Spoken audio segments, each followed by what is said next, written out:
เป็นเจ้า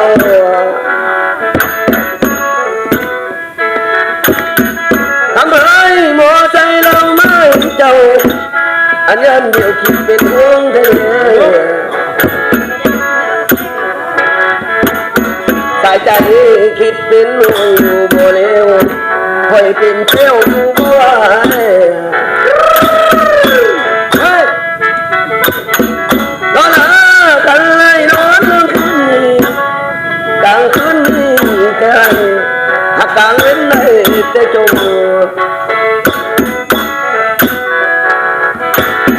คิดของกันคอยโอนลอยน้ำไม่ได้ตายทีเนี่ยเต็มที่มัน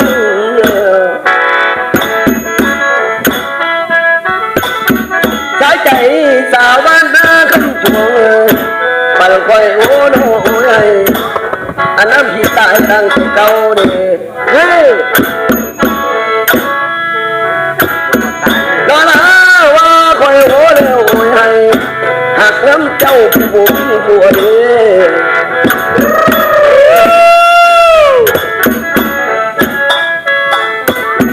เดี๋ยวนี้กันเดือนนึงเมื่อวันเดียว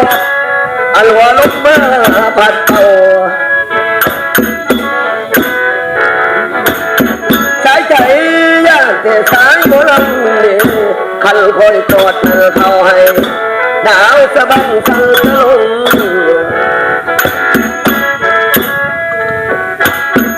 ยินยูเขาว่าหนาวเดือนหนึ่ง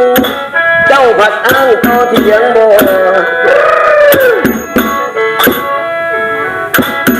ที่กูเขาหนาวเดือนเกี่ยวสาวพานั่งให้ต่อสู้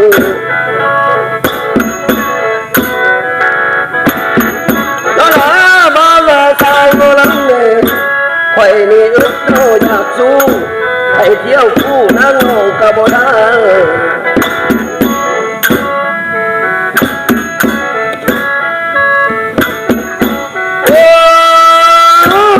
น้องละสาวบ้านนาคำจวงลืมนะโบลามือที่สองใครเอาอนาคตพร้อมกันมาสาวเขาจูงไม่หวะมีชอยสายใจกันว่าลืมนะโบโดแต่มือสองใครเอาอันใบเขียนพร้อมกันจงคิดถึงสายมัวลงคมนายหักน้ำนองโมว่าเยอะ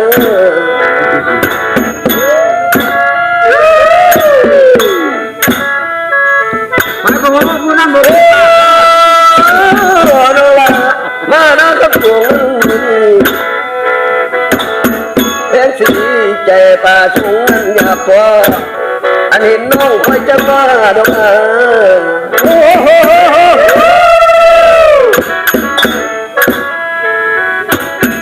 เดี๋ยวนี้ว่ามาถามเมืองข่าวน้องถามขับรถเมื่อทางทรงถามยกข้างหัวมันไม่จะผูกหรือว่ามีผู้บักงาสันเลโบมีผู้บังดอกลาเรืองตายกระเบื้องเครื่องลั่นเลโบ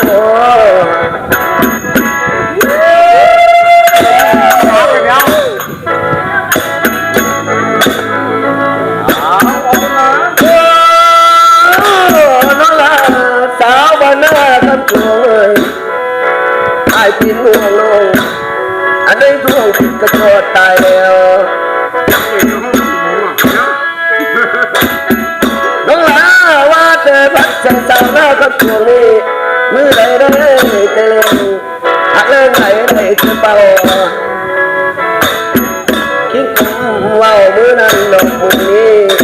ถ้านั่งร้องบ่นั่งนั่งคนเดียว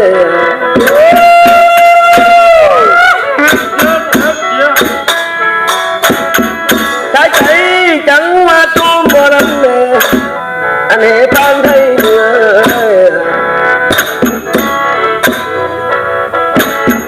ทำไม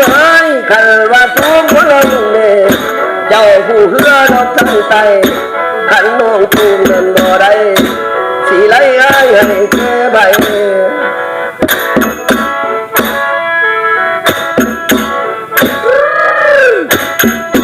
โอ้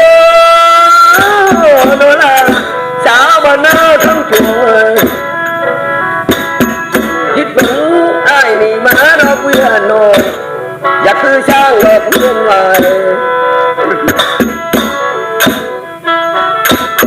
สายใจคันว่าหลายนั้นทีแล้วว่าคอยมาดังเงินเจ้าหากคือควายนกเวียนเลย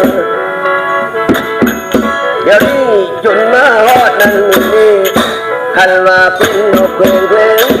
หาทางเข้ากระบุนี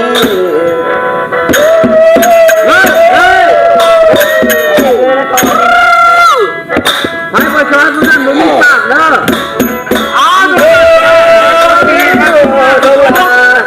สาวหน้าต้องช่วยลืมเล่โมโสงเอาเถียงให้บ่มีผ่าน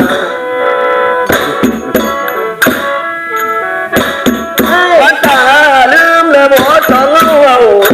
ในเถียงนาบ่มีผ่านยากแต่ใจน้ำบาเบาไอ้หากน้ำน้องว่าจะล่วงแล้ว จอยจอย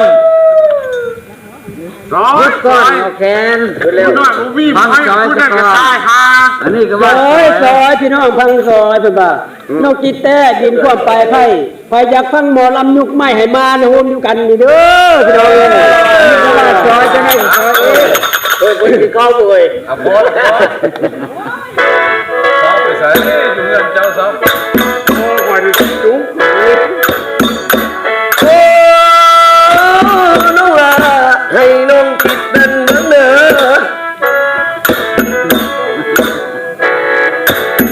ลืมบ่มือแต่ชอบแต่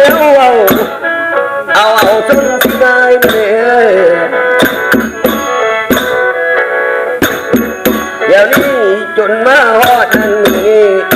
หากตาในเจ้าบ่พร้อมแต่ยอมไม่ค่อยเป็นหรอก ดีนี่ก็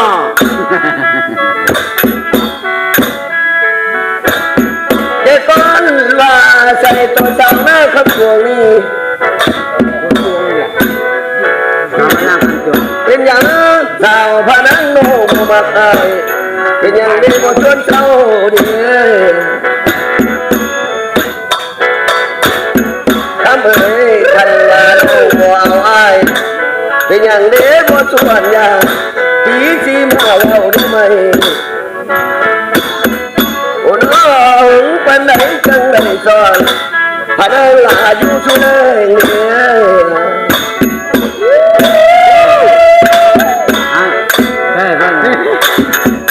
โอ้น้องขันมาแล้วดึงมาใส่ขอลาก่อน เจ้าสิเมื่อตั้งนะตั้งนะ โอ้น้องขอให้พ่อหัวกิน